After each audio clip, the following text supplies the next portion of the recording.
పశ్చిమాసియాలో ప్రస్తుతం ఇరాన్పై America, Israel కలిసి యుద్ధం చేస్తున్నాయి. ఈ యుద్ధం మరికొన్ని రోజులు కొనసాగితే ద్రవ్యోల్బణంతో 1991 గల్ఫ్ యుద్ధం నాటి పరిస్థితులు తలెత్తే ప్రమాదం ఉంది. ఈ యుద్ధంలో ఇతర దేశాలు భాగస్వామి అయితే పరిస్థితులు మరింత దారుణంగా ఉండే అవకాశం కూడా ఉంది.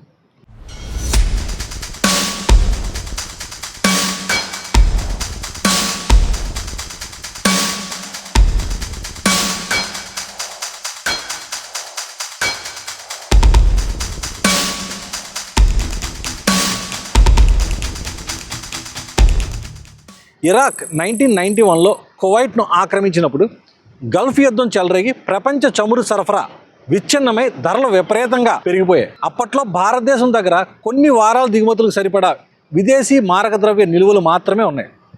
ఆ సమయంలో పెట్రోల్ ధరలు విపరీతంగా పెరిగిపోవడంతో మన దగ్గర ఉన్న నిల్వలు అడుగంటి చెల్లింపులకు తీవ్ర ఇబ్బంది ఎదురైంది. దీంతో ఇలాంటి సంక్షోభాల సమయంలో దీర్ఘకాలిక ఇంధన భద్రత తగిన ఏర్పాట్లు అవసరమని భారతదేశం తెలుసుకుంది. అంతర్జాతీయ ప్రమాణాల ప్రకారం కనీసం 90 రోజుల దిగుమతులను భర్తీ చేసే స్థాయిలో అత్యవసర పెట్రోల్ నిల్వలను సిద్ధంగా ఉంచుకోవాలని నిర్ణయించింది. ఇందులో భాగంగా ఫస్ట్ ఫేజ్ కింద ముడి చమురు నిల్వలకు భూగర్భ కేంద్రాల నిర్మాణానికి 2004లో కేంద్రం లాంఛనంగా ఆమోదముద్ర వేసింది. అలా భారత వ్యూహాత్మక పెట్రోలియం నిల్వల సంస్థ ఏర్పాటైంది.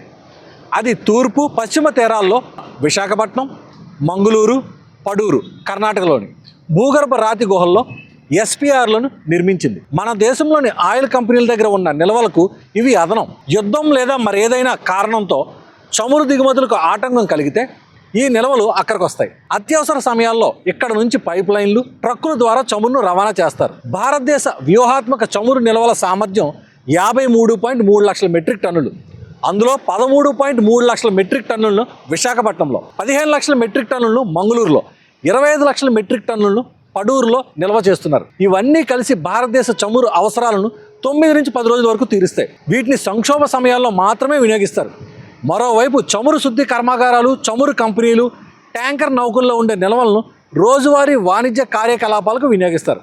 ఇలా అన్ని రకాల నిల్వలను కలిపితే మొత్తం 74 రోజుల దిగుమతులకు సమానమైన చమురు భారత్ దగ్గర ఉందని ప్రభుత్వ వర్గాలు చెబుతున్నాయి.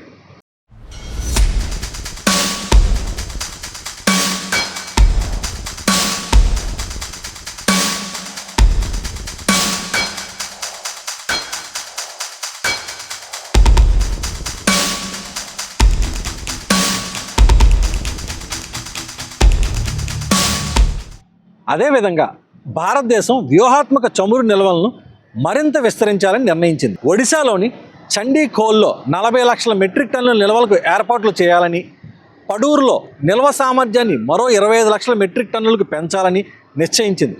అంటే అదనంగా 65 లక్షల మెట్రిక్ టన్నుల చమురు నిల్వలకు వసతులు ఏర్పడతాయన్నమాట.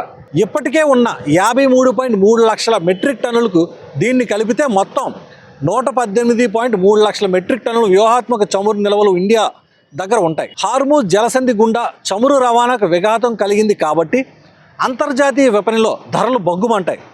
దీన్ని తట్టుకోవడానికి భారత వ్యూహాత్మక చమురు నిల్వలు అక్కడికి వస్తుంది. పశ్చిమాసియా నుంచి చమురు దిగుమతులను తగ్గించి రష్యా, అమెరికాల నుంచి కొనుగోలు చేయడానికి కొంత సమయం పడుతుంది. వ్యూహాత్మక చమురు నిల్వలు భారత్కు అండగా నిలుస్తాయి.